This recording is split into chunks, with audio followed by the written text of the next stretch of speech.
Hi, everyone, and welcome back to the English Talk Show.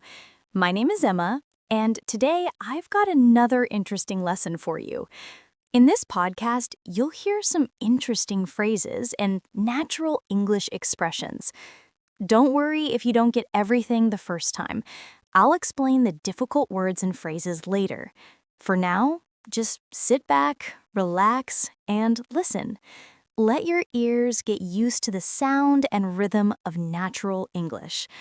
All right, today's topic is food and culture, two things that bring people together no matter where we come from. So let's dive right in.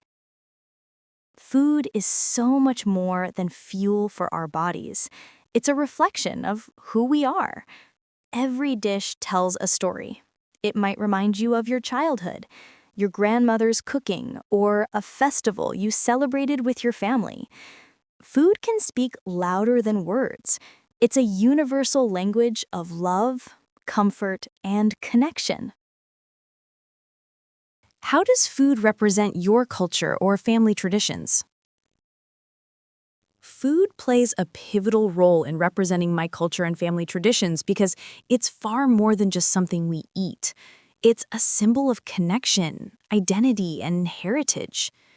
Every dish tells a story, carrying the flavors of the past and the values of the present. In my family, food has always been the heart and soul of our gatherings.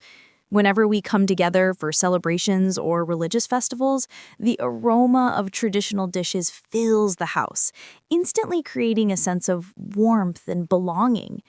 Preparing these meals is almost a ritual in itself.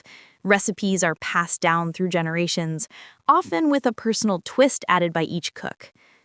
Ultimately, food is a bridge between generations. It reminds me of my roots, keeps my culture alive, and allows me to honor the legacy of those who came before me.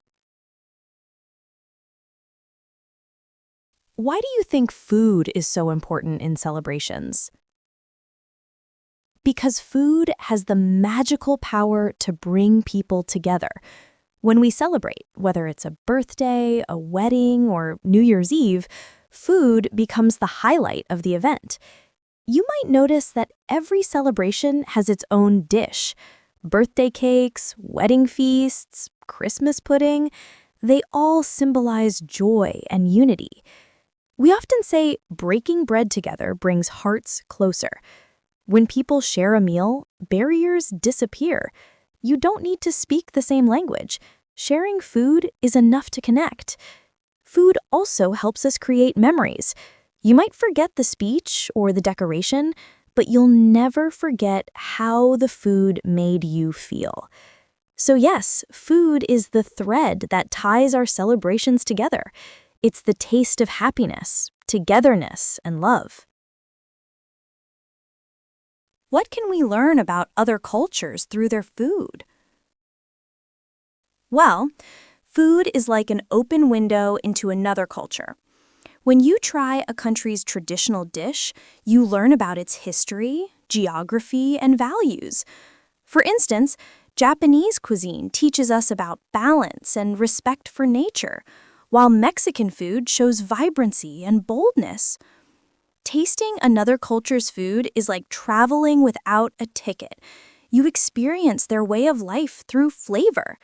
That's why food is often called a cultural ambassador. There's a lovely English phrase, the way to someone's heart is through their stomach. It means if you want to connect with someone, share a good meal with them. And I couldn't agree more, because every bite tells a story, and every flavor builds understanding. So when we explore food, we're really exploring people, their emotions, traditions, and dreams. Now, before we wrap up, let's take a moment to explore some of the interesting phrases and words you just heard. You heard me say pivotal role. Pivotal role. It means a very important or central role in making something happen or succeed. When something or someone plays a pivotal role, It means they are crucial. Without them, the situation or outcome might be very different. For example, you can say, education plays a pivotal role in shaping a person's future. Or, technology has a pivotal role in modern communication.